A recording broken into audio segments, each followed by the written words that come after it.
Hi, everyone. Welcome again to another episode of the Serenity Show.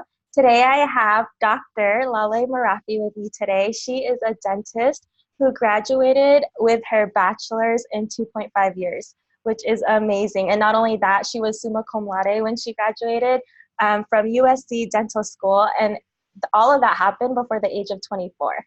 She was recognized by the American Board of Oral Medicine in 2012 for education in oral pathologies and diseases. And in 2014, she was named as one of the top dentists in SoCal. And in 2017, she started her own business and now is moving to practice in LA. So welcome, Dr. Laleh, for coming on the Serenity Show with us today. Thank you for having me, and hello to everyone. Well, I want everyone to kind of get to know you first. So can you explain to us kind of your story and how your struggles got you to where you're at today? Yes, absolutely. So growing up, my parents sacrificed a lot to come to the U.S. We faced religious persecutions in Iran, and so they literally gave up their whole livelihood to bring their kids to the U.S., myself and my brother and my sister, so that we would have the same basic human rights as everyone else. But with that being said, like I said, they didn't have much. So growing up, I really realized that if I wanted to get to the point where I'm at today, I would really have to do it on my own financially. My parents were a great support system, but in the financial department, they couldn't really do much. But in return, in a way, my greatest struggle ended up being my greatest strength, because I had to learn to use all of the resources around me and learn as much as I possibly could from people that, were where I wanted to be at today. And I just did not allow failure to be an option. That's amazing. Can you give us an example of using one of your resources in what you were telling us? Absolutely. So there was a gentleman that was a dentist when I was probably in my senior year of high school, and I went and I shadowed him and I learned from him. And I always thought, you had to come from a dental background, or you had to have all the financial means all prepped. And he told me, you can get to where you want to be if you really study hard, you learn all of the things, you give back to your community, you really are a well-rounded person, because that's really what dental schools really look for. So the biggest takeaway with that is ask the experts. Don't hesitate to ask people that know and do things better than you, because that just helps you get better in return. Mm-hmm. Was he the one who kind of sparked your interest in dentistry, or how did you find that passion and purpose? Well, as far as in dentistry, well, I knew I always wanted to help people. I wanted a very service-oriented job. And so when I went in and I shadowed him, I saw that he utilized a lot of the arts and sciences. So that was great, because I have a very artistic side, and yet, I'm kind of nerdy, so I love the sciences as well. But then I realized that I was going to choose a career path that really served the community. It actually opened more doors to giving back to the areas of the community that people didn't have the financial means, or, kids that didn't have parents that could afford dentistry. So that was really the reason why, and why I chose to be a dentist, essentially. Wow, that's amazing. And in that whole process, I know you said ask people who are experts, or ask people who know more than you in a certain field you want to become. What other things did you do to get rid of limiting beliefs that you may have held growing up? As far as any kind of limiting beliefs, I really surrounded myself with uplifting people. I didn't allow, the negative energy to come into my life and have people tell me that, oh, you can't do this, or you're just, a foreign girl and you're going to try to go to California and accomplish all these things. I just didn't allow negativity to really surface in my life. I really wanted to set goals, and I set, small goals to achieve the big goal. I didn't expect to just overnight, go to dental school and graduate and things like that. I knew that I had to really get myself to that point. So that's really one of the things that was really important for me, is just to set goals and achieve those goals one at a time. Mm-hmm. And starting out, when you're looking for those positive people, what would you say to somebody who maybe lives in a toxic environment or has maybe toxic friends, but they do want to up-level their life and find more positive people? What would you suggest they do? If you live in a very toxic environment, one thing I would tell you to do is really just live with intention and purpose. You have the power to get rid of that toxicity in your life. You have the power. I'm a firm believer in that the energy we give to the universe is the energy that's reciprocated back. So if you have a toxic situation in your life, start to eliminate that. Spend less time doing those things and start spending time in just community service oriented activities. Lift one person up. Be positive all the time. Kind of get rid of that, even the negative language. Once you start to kind of move away from that, you'll really realize that positive things will come your way. Positive people will actually gravitate toward you and want to be around you. And the negative people will just kind of really disappear, and that toxicity, that toxic environment will just kind of go in the shadows. That's so true. What is something that you do now on the daily that are non-negotiable for you to kind of keep up your energy, reach your goals and your dreams? So I wake up early every day. 5:30 is when my alarm goes off, and I never hit the snooze button. And because that's, when you're supposed to wake up, that's when you're supposed to wake up, right? Mm-hmm. Simple things like I make my bed every day, and I literally get ready to go because I don't want to be messy. When I feel like a mess, I'm not mentally prepped. So I physically prep myself. My environment's always clean. I meditate about 20 minutes at the beginning of every morning, and at the end of every day. I spend about 10 to 15 minutes writing down the things. I physically write it down. I don't even put it in my phone because I feel like writing always helps me to write down the things that I want to accomplish for the day.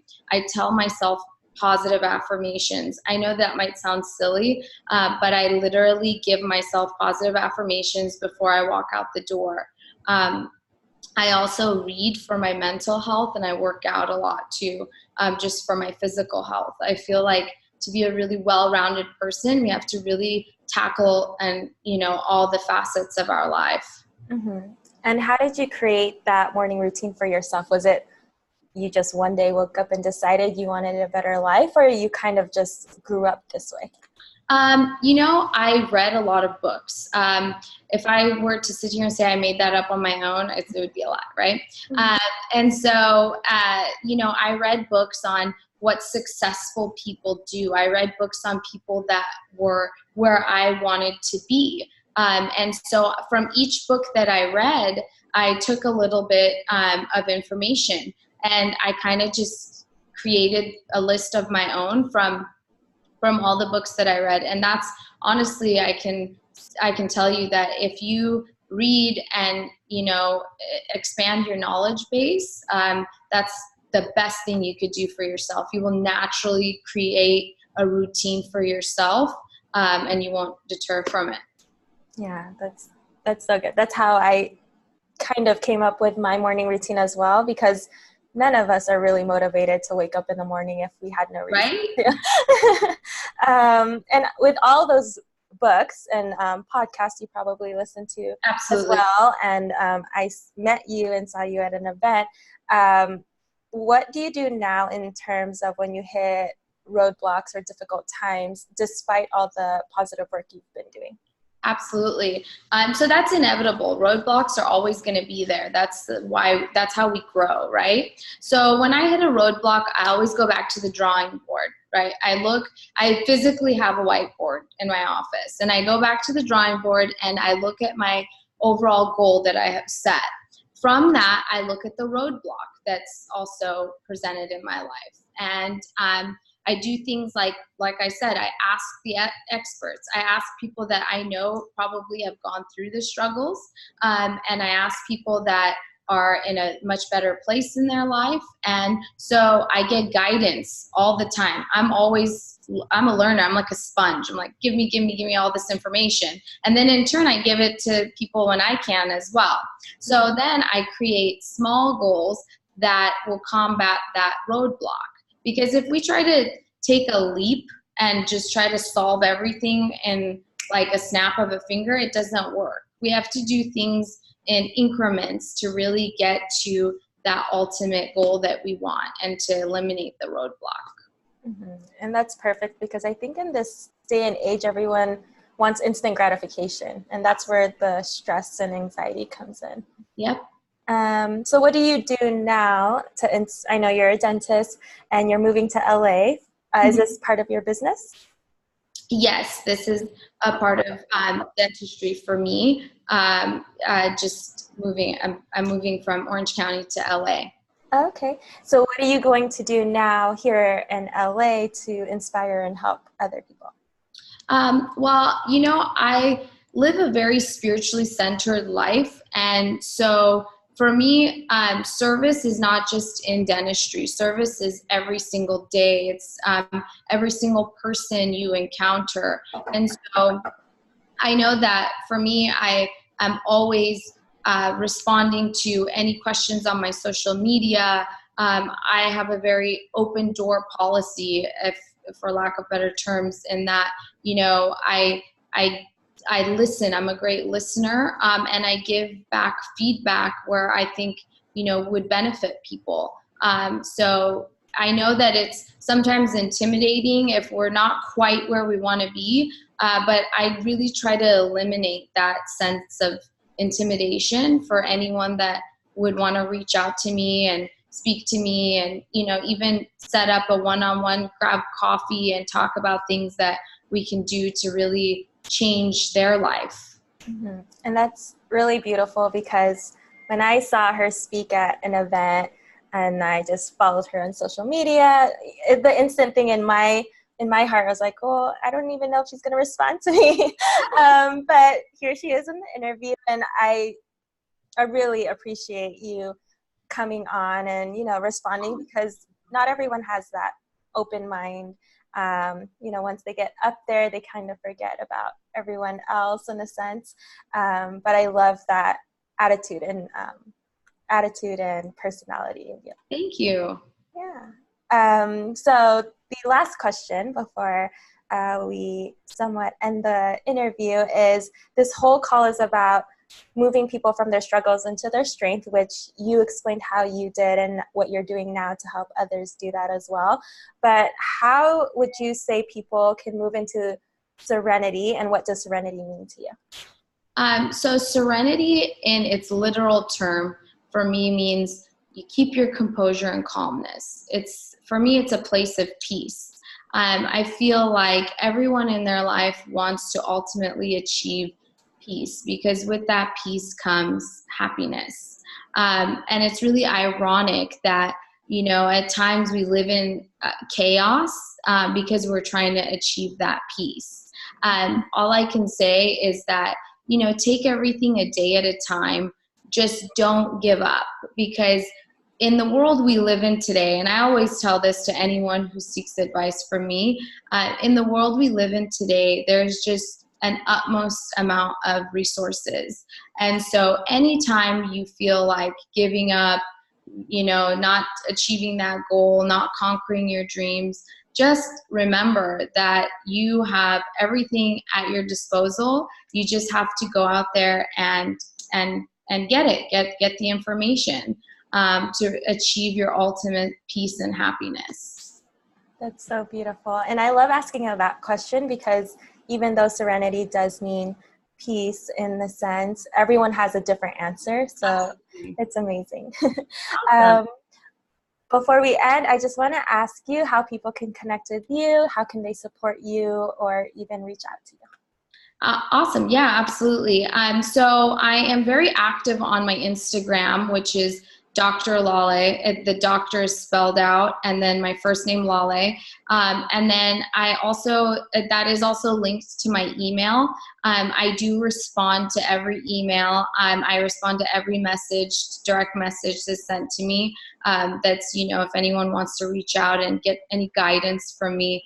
And I also have a LinkedIn, but really I'm very active on my Instagram. So if you have any questions in regards to dentistry or anything that, any information that I've given, I would be more than happy to elaborate or expand on that and speak to you guys. Thank you again so much for coming on and sharing your story and just being vulnerable and just, taking the time to be with us today. Absolutely. Thank you for having me, and have a great day. You too. Well, there you have it, guys, for another episode of the Serenity Show. Until next time, I hope you continue to live the life you love, and we'll see you on the next episode. Bye. Bye.